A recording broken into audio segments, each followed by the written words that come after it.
Welcome to the Osmo Early Bird Podcast. It's your old pal EMAC coming to you with one Joey Corman. We have a new Tuesday analyst joining me here. We were running Poor Ship My Money a little ragged, so he's only going to do 7 shows a week and 4 podcasts and 5 articles. So we're giving him 1 podcast off.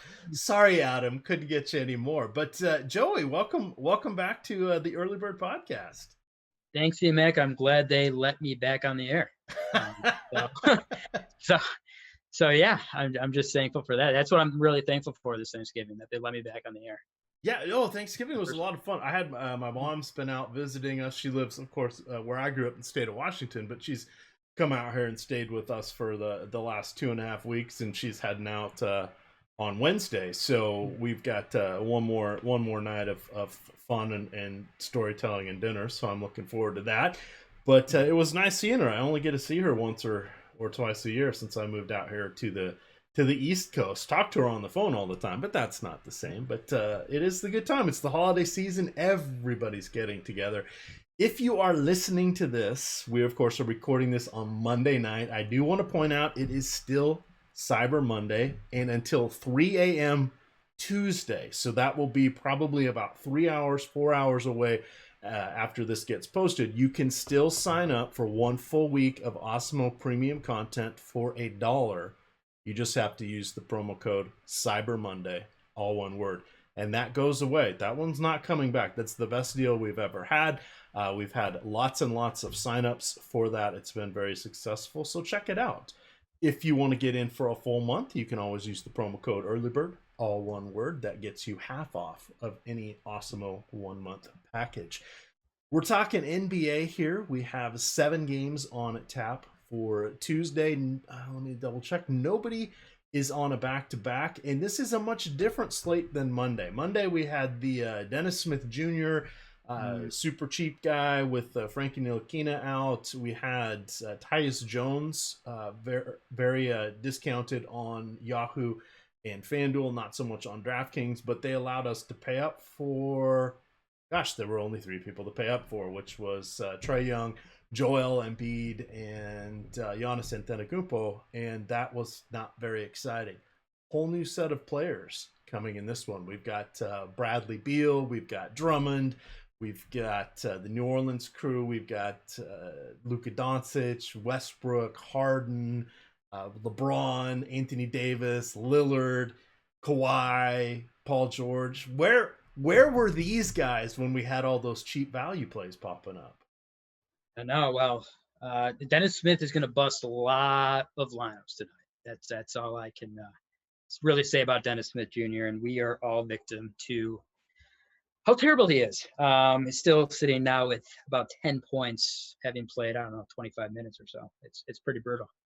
So, and that is a risky one. Reminder, we do have that Cash Building Blocks article that's out every day.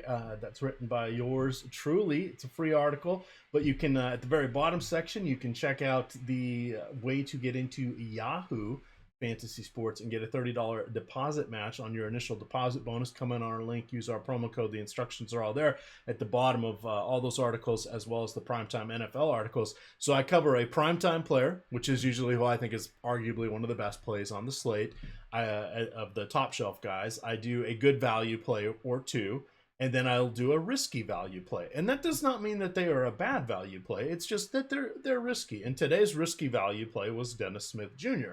And I had said, and this is not a victory lap, because he could have easily had 35, 40 fantasy points tonight with Ntilikina out. You just never know what's going to happen. But I had said, hey, we want to be careful. It's the world of Fizdale. It's not like there's a lot of other good players there on New York that he's going to be passing to. We've already seen them be thin at point guard, and he hasn't gotten a ton of minutes, even when he's been back after his dealing with the death in his family and the personal issues.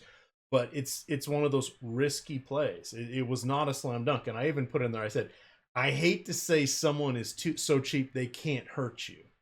You can almost always be hurt by someone no matter how cheap they are. But he was going to run it.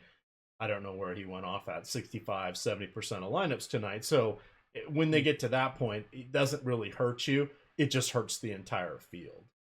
from that standpoint. But just pointing, he's not a player that has upside. In a guaranteed upside, but that's what we like to look at. So we're going to start off here like we normally do. We're going through by position. We'll use DraftKings here kind of as our guideline. We'll throw in some stuff at the end, or if we notice it's really crucial throughout for FanDuel and of course for Yahoo. But talk about what you like here at the top of point guards. Little Russell Westbrook in your night. Little Russell Westbrook. You read my mind. Russell is probably the premier play of the slate. He's got that 7 times. His 7 times value rate is about 19% at this price. 6 times value rate is about 31%. So keep an eye on that ownership projection. But Russell is going to be pretty highly owned, and against a Spurs team that really, really, really struggles defensively. It's not. These are not your grandpa Spurs. Let's just say that. These guys are letting up points in bunches. I'm expecting Russell to have a huge game. Another guy, I mean, obviously Luka's going to be on the radar, and Luka's going to be on the radar. But, I mean, that price is, I'm going to be wary of his ownership percentage. If he's going up about 30%, will probably stay away. He's got a 39 on DraftKings at his price. He's 39%, 6 times value. It's hard to ever say Luka isn't worth the price. At this point, he's 11,300 on DraftKings. It's a highest over under the slate, 233.5 in New Orleans. It's going to be it should be a high scoring game, but I really like. We'll get to the power forwards, but I like someone else on the Mavericks a little more than Luka. All right. Yeah, and that's it's a good point there. He's 11-3, as you mentioned, on DK, 12-4 on FanDuel, 5,500 on Yahoo. Up there is kind of the rarefied air of most of the plays. The other guys up there are at other positions. So, and Doncic does have small forward eligibility. Again, they're on DraftKings, so that is helpful. But of course, we've got LeBron, we've got James Harden, et cetera, which we'll talk about at the other positions. Damian Lillard, kind of interesting going against Portland is going into Los Angeles, taking on the Clippers. Now, defense has changed a lot in the last couple of years, and even if somebody's a really good on-ball defender, it doesn't necessarily mean that they're going to get a lot of opportunities, because so much of the game these days is transition, etc. Not meaning fast break, but just meaning they're moving the ball constantly and overpassing to get to the open three-pointer, etc. So it's an entirely different thing. But when you've got two guys like Pat Beverly and Kawhi Leonard, and even to a lesser extent Paul George on the same team, you can switch one of them onto Lillard if he's getting hot. You can put one of them onto McCollum if they're getting hot. So I think the Clippers are a team that's uniquely positioned to at least put somebody out there and say, hey, go shut this guy down for 5 or 6 minutes and don't let him do anything. Make the rest of the team earn it. So that's something that I think we'll want to be cognizant when Kawhi and Leonard did that last show too. Kawhi and Paul George are both healthy and in the game at the same time. A couple other guys that stood out to me as we move down the list. Fred VanVleet, we have a chance of seeing Kyle Lowry back. So VanVleet, I think, is still going to be fine. I'll have the Fred Van Elite fan club coming out. The one on Thanksgiving or day after Thanksgiving didn't fill, so it didn't run, but I'll make this one 100. Check my pinned tweet so you can get in there. If you win it and have an Awesemo avatar, you are eligible for 30 free days of Awesemo premium content. Just reach out to me in Slack if you're already a member, or hit me up on Twitter and I will make sure that happens. But I think he's interesting. Lou Williams dropped 20 NBA points in 20 minutes basically against the Wizards on Sunday. He's always in play. Wizards gave up 150 points in regulation to the Clippers. But hey, they scored 125 themselves. Yeah, they are something. Their defense is something. They are one of the worst defensive teams I think we've seen in quite a while. Yeah, it is special. Down, let's check back in here, see what you think of some of the cheaper guys. You got Marquel Fultz going against the Wizards. You got Isaiah Thomas on the other side. Fultz actually seems to be recovering from whatever kept him down there with Philadelphia. I think being out of the Philly spotlight, not that it's the spotlight, but just out of that scrutiny of the process. He's healthy now, but he's shooting in the mid 40s from the field, almost 80% from the line. that's not a guy who has a hitch in his giddy up, and he's actually been getting a little bit more usage and a little more scoring as the season's been coming along here. He does not quite look like a number one overall draft pick, but he certainly doesn't look like the disaster that he was last season. So you can get him on DK at 5,500 against the Wizards. You can get Isaiah Thomas 4,900, Pat Beverly 4,500. What do you like down here in that lower tier? Yeah, Fultz has been playing great. He's 34.5 points last game. He just hasn't shown that big upside that's going to win you a GPP. He looks like he's a great spot for a cash game, especially against the Wizards and what should be a high scoring affair. You're not used to seeing Orlando in high scoring affairs. It's a 227.5 over under, but like we said, the Wizards don't play defense, so you're expecting this will be one of the higher scoring games the Magic put up all season. Who else do I like down here? I want to touch on how about Ish Smith? Ish Smith revenge game. He's 3,900, and he does have a tendency to pop off quite a bit. He usually gets minutes in the mid 20s, and it's going to be a high scoring game. He's a very much of a boomer bust type player, but he has a 6-time value rate of 30% this season at 3,900. So he's definitely worth a look. He's going to be low owned. That's what I got at the point guard position right now for the mid-tier guys. So Ish has been in the league for 9 seasons. Do you know how many teams he has played for? Every game is a revenge game for Ish Smith. He's played for 11 teams in 9 seasons. 11. He's played for 11 teams in 9 seasons. 11 teams. Houston and Memphis his first year in the league. Yeah. Golden State and Orlando his second. Orlando, Milwaukee his third. Phoenix the next year. Then Philly, OKC the next year. Then it was Philly and New Orleans. And then he was no longer a nomad. 3 straight years there with Detroit. And now he's with the Wizards. They're going to retire his number. Yeah, that's a good point.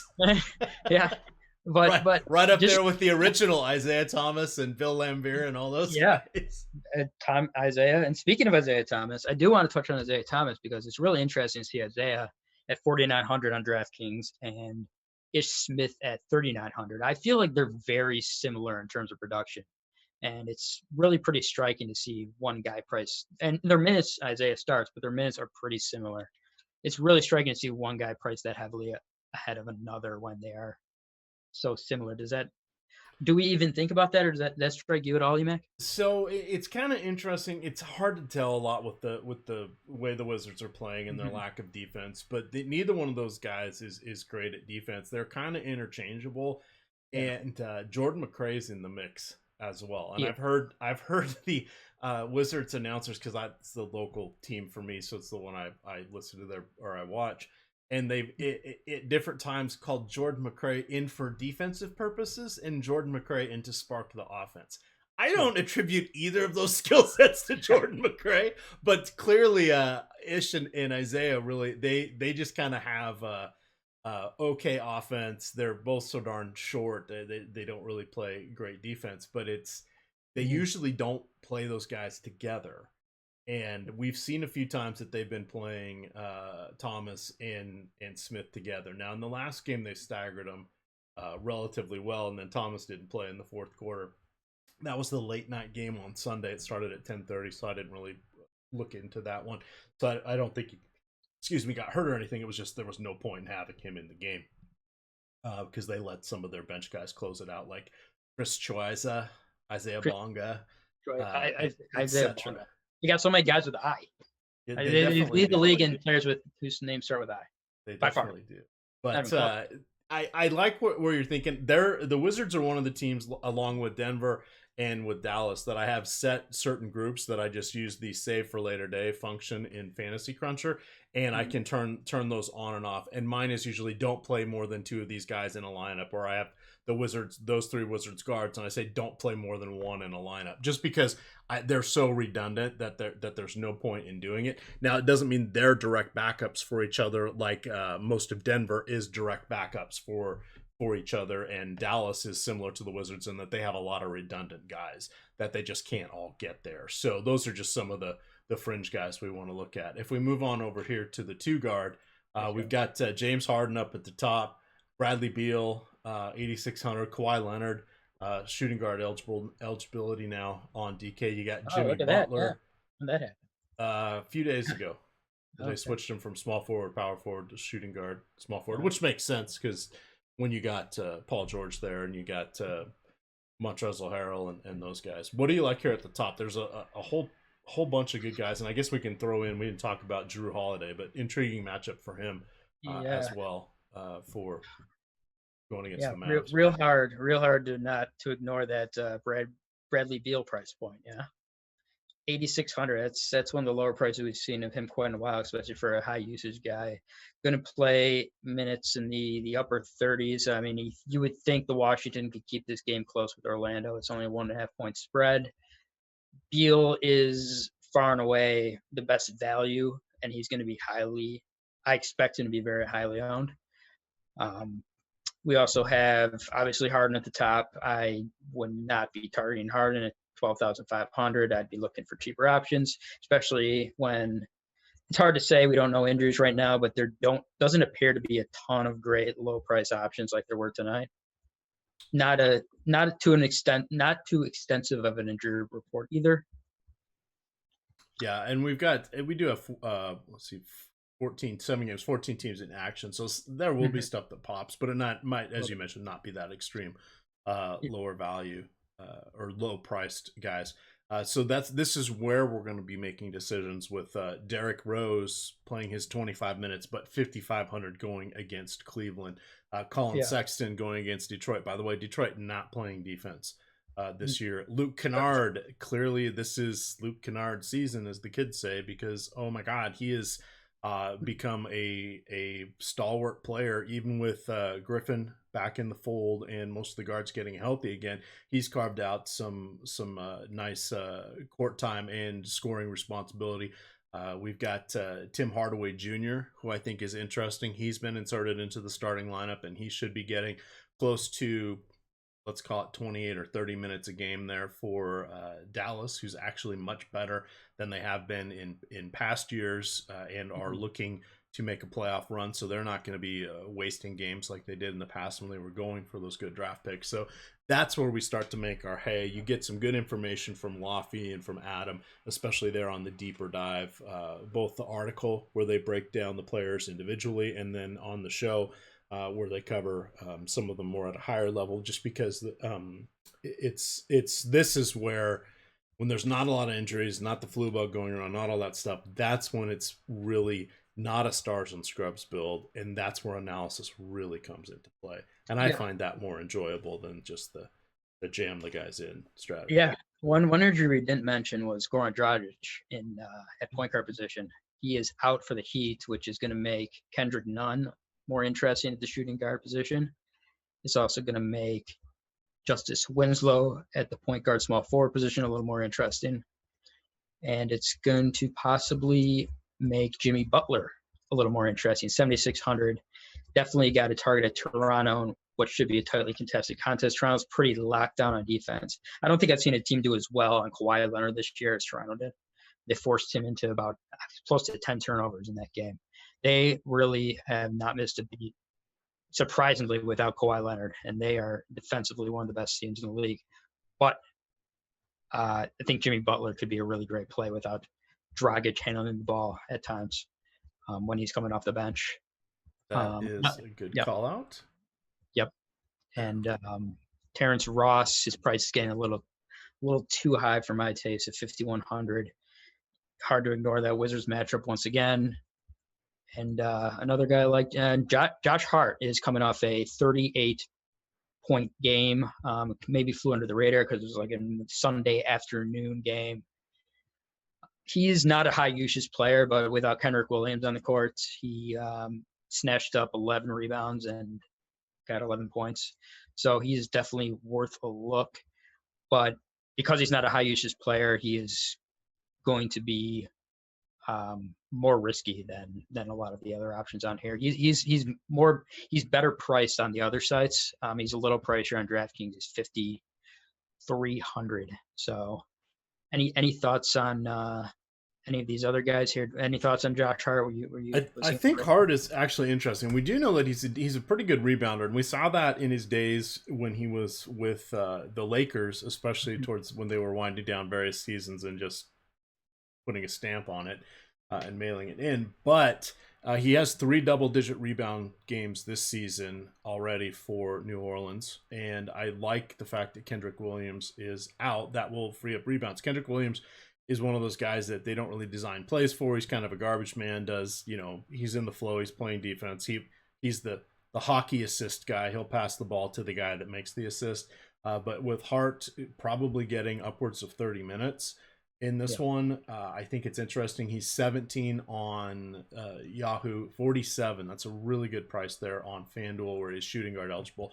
You're right, maybe a little spendy there on DraftKings, but again, until we get some other plays or other value, that's going to be some of the guys we're looking at. As we head on over to small forward here, we've got Kawhi, LeBron, Brandon Ingram, DeMar DeRozan. Some interesting choices here. Evan Fournier, 6,200, but he does get to go against the Wizards. Aaron, why am I blanking on his name? Aaron Gordon is back. We don't know yet what is up with Nikola Vucevic, but Fournier been pretty darn good. He's playing in the mid-30s for minutes. He has 30 NBA points in 2 of his last 3 games. Doesn't get a ton of assists or rebounds, but as long as his shot is falling, it will come in bunches, and that is the way the Wizards play. So he's someone to keep your eye on. What do you like here for the small forward position? Yeah. So we got the big high price guys. We obviously got LeBron. He's playing in Denver with that low over-under. Actually, the lowest over-under right now, 208.5, 2-point spread. You're going to see he might go under-owned just because of that over-under. He'd be great. Obviously, the upside's there, triple-double anytime he walks onto the court potentially. If he, again, I'm going to check ownership percentages with him, but at that 10,200 price tag, he seems to be a great contrarian option to the more favored Doncic or Harden, who will likely be more highly owned than LeBron, at least on DraftKings. On FanDuel, where you need to play small forward, he may reach some of those ownership percentages that Doncic or Harden see. But on DraftKings, at least, he looks like a great value there. Kawhi and Paul George, the upside, we haven't seen the upside there with them yet. They haven't yet to break 50 either of them when they play together. Until they do, I don't think they are a necessity. Maybe in the cash, they've been consistent. They've been in the 40s consistently, but so in a cash game, they may be worth a look. But if you're playing a GPP, the upside hasn't been there. Portland is. I have concerns that Portland might not be able to keep that game close, because they are actually not a very good team. I know Carmelo got player of the week honors, which is as shocking as I've seen. But how is that possible? Yeah, I don't know. Is that just like a memoriam? Like that player has of the week to be like a thank you, or is it? Yeah, thanks Carmelo. Holiday miracle, I guess, for Thanksgiving. Right? Yeah, it's the season of giving, so we're gonna give Carmelo the. It should have gone to Luka or Harden, or there's a variety of guys that could have gotten it last week. Yeah, I mean, I think you figure that like Luka and Harden are going to be able to get that every single week, any given week of the season. So Carmelo made a couple shots and he did well against the Bulls and whoever else they played this week. So we'll give him a shot, but. He's up to 6,300 on DK. You know what? His fantasy production has actually warranted that price. Yes, it has. And if you took the name away from it, and aren't comparing him to Syracuse Carmelo and Denver Carmelo and half his career with the Knicks Carmelo, it's a fine price. He's $6K on FanDuel. 20. The 20 on Yahoo is kind of interesting, but again, this matchup actually sets up decently for him, if not for the fact that George and Leonard can play defense if they want to. There's no big center he's going to have to worry about. Not that he plays the point, but it allows him to still kind of be power forward / small forward or a third forward, if you will, out there, the way things match up going against Harrell or those guys. So it's garbage time. So if this game isn't close, that's when you want Carmelo getting his 20 points, when those guys don't care anymore because they're up by 20. Exactly. And I think that's a scenario that could very well play out, and that's a late game thing to consider. It is. On this one. All right, let's transition over here to power forward. You got Anthony Davis, you got Pascal Siakam, Kristaps Porzingis. You mentioned you like a Denver or a Dallas guy. I do. That is an egregious price on DraftKings, isn't it? 6,500. Did they make a mistake there? Well, what's going on there? Let's look at the old recent game log. But yeah, let's look at it. Yeah, 25 fantasy points, 29 fantasy points in his last two. That doesn't seem exciting. However, 4 games ago he got 50. In his last 9 games, he has topped 44 3 times, including that 50.1. So it feels a little suspect, especially since he is getting his rebound rate keeps coming up, and he's got double-digit rebounds in 8 of his last 10. That's double points. So that's, yes, it's just a 1.5, but this stuff all adds up. And with the way NBA scoring is, you need any little tick you can get, especially in these top-heavy tournaments, because that's what moves you up over chunks of players. He's shot at least 14 field goal attempts almost every game this season. That's nice to see. And then he's not really getting to the line, but I think that'll come as he gets a little more healthy and does a little more driving in from the wing. But that price, I think that's a very, very valid one. He's going to be in pretty close to lock in a lot of my lineups. He's going to be on the upper tier of my exposures. Yeah, in terms of, go ahead. For comparison, he's 81 on FanDuel and 31 on Yahoo. Those are FanDuel. That's a little spendy for me because just we haven't seen him crack that upside. And Yahoo, there's enough $10 players you can kind of do whatever you want. But that DraftKings price is very enticing. Thank you for pointing that out. Also, you noted that in the last 2 games where he's really struggled, 25 and 29 points, it was against Phoenix with Aaron Baines back. That front court is a completely different animal in Phoenix.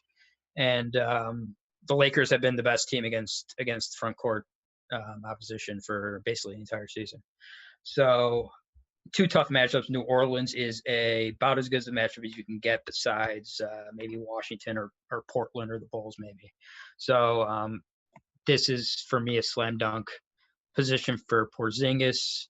A couple other guys I'll be looking at. We can save. You can transfer them to center. There's a lot of great options here. Kevin Love, $7,000 against Detroit, who, like you hinted at earlier, doesn't play any defense whatsoever. He's coming off a game where he nearly triple-doubled. He had about 7 assists, only 8 rebounds and 16 points. So he's doing it all for a team that really needs him to do it all because, Colin Sexton and Darius Garland in the backcourt are pretty horrendous overall. Jermichael Green. I'm going a little cheaper here. Maybe I should. Do you want me to save these guys for cheaper? No, it's okay. He's dealing. Green's dealing with a bruised tailbone, so we'll want to keep an eye on that one. If he plays, he's going to get minutes, he should get minutes in the low to mid 20s. He's $3,500, especially if the game's a blowout. He could end up really exceeding his value there. He's been 6 times value, 45% of the games at this price. So he's definitely worth a look there. Who's on your radar, Emac? Let's see. I think Clint Capella was out for illness. He's kind of interesting going against San Antonio. LaMarcus Aldridge missed the last game, and he's questionable again with the thigh injury. So they really have nothing in their front court. That's always good for Capella to get the dump off, the dive passes there from Harden. As we go down the pricing list, I think Montrezl Harrell is someone we can consider. Tristan Thompson against Cleveland. Tristan Thompson, Cleveland against Detroit. Thompson, not the biggest of guys, but he's the best guy they have for size to deal with Drummond, or to at least be out there and contest some rebounds. He could see some interesting minutes, but nobody really jumping out here at center. If LaMarcus Aldridge is out, then Jakob Poeltl probably would stay in the starting lineup. He's kind of in the starting lineup anyway, but he would at least get a solid 25 to 28 minutes, and that would be something that's nice. If you look at the recent San Antonio this is not the normal San Antonio team. No, they're really bad, like really bad. And I don't think casual observers who have played, DraftKings casually in the past will understand how bad San Antonio is this year. They're 4-14 in their last 18 games. Yeah, I mean, who are these guys? Yeah, I mean, these are I don't know. I mean, I guess they really miss Parker and Ginobili and Duncan finally. I mean, I guess an era always has to come to an end, but it looks like it's coming to an end, and just about right now. Yeah. So I guess Jakob Poeltl would be the guy. Jakob Poeltl. I never understood that R in his name. Poeltl. It's spelled. Luffy says it's Poeltl like turtle. It is like Poeltl like turtle. It's spelled without an R, so it's very confusing. Indeed. Yeah. All right, let me call up the old FanDuel and Yahoo, and let's just look quickly and see what value plays pop there. I want to hit on one more guy go ahead. On DraftKings who Thomas Bryan. So Thomas Bryan last slate was really highly owned with Wagner out. He disappointed quite a bit because that game got quite out of hand. Orlando's not the best matchup for centers, but 5,600 is about as low as the prices I've seen him in quite a while. He is someone to definitely take a look at as a post-slate sleeper. 5,600 is actually his lowest price of the season on DraftKings. So he went for 30 last time against Orlando with Vucevic. They're not nearly as formidable with Mo G. I call him G League Bamba because he belongs in the G League. And what is Kem Birch? He's had some good games. He's actually $10 in Yahoo, but he's had some good games. He sounds like a tree. I don't know, Kem Birch. Yeah, that's like a piece of nature or something. I don't know. Come one, come all. Everybody for Orlando is $10 on Yahoo. You got Kem Birch, DJ Augustine, Mo Bamba, and Terrence Ross are all $10 there. Now, not all $10 players are created equal. Probably I'm absolutely fine with Ross there. Don't hate Kem Birch with Vooch still out, but that's it. On FanDuel, we've got $9,000 Russell Westbrook is somewhat intriguing. You mentioned Jermichael Green. He's popping up at 4,400. Thomas Bryant, 6,300. Always tough to give up your center spot, but he does have 40 fantasy point upside. I promise you he does. We just haven't seen it recently, but he had a lot of good games last year, and I think those days are coming back. He'll be there. He's one of the guys that I'm happy the Lakers had to give up on him for number of players they could keep under contract, and that he ended up with Washington, because considering they're paying the final year of a $62 million deal for Jan Mahimny to not play at all this season, I'm glad they have Thomas Bryant. As we mentioned, no real super cheapies there. Tyler Hero you need him to score, and I'd almost like one other person to be out in addition to Dragic to give him the seal of approval there. If we look at presenting sponsor Yahoo here, the two, Kem Birch, Terrence Ross, as I mentioned, they're both up there at the top. Jermichael Green, as long as he's feeling okay, he's $10. He's definitely in the mix. Shetty Osman, $10. That's solid. If Moritz Wagner did play, he's not horrible at $10. Jordan McRae is at $10. You've got Maxi Kleber at $10. Kleber. Yeah, lots of guys. Real players. Let's see. He sounds like a bad guy in a Die Hard movie. He does. John Wick 4, Maxi Kleber. Lonzo Ball at 18. That's kind of interesting. With JJ Redick at 14. Kendrick Williams out too. Lonzo's going to get some more. Should get some more minutes and chances there. I know that Kendrick, he's usually a power forward, small forward type guy, but they got to get bodies on the court, and they just don't have that many. So Alonzo, we didn't mention him in the DraftKings segment, but definitely good value on Yahoo there. All right. Well, with that, gamers, we got you through the slate. Had some fun. And if you're still listening, reminder, and as long as it's not before 3 a.m. on Tuesday morning, check out the Cyber Monday deal. Use Cyber Monday promo code, all one word. You get 1 week of Awesemo full access premium for $1. If you can't remember that, go to the pin tweet. on Twitter at Osimo_COM, and that'll get you directly to the sign up page. With that, gamers, good luck.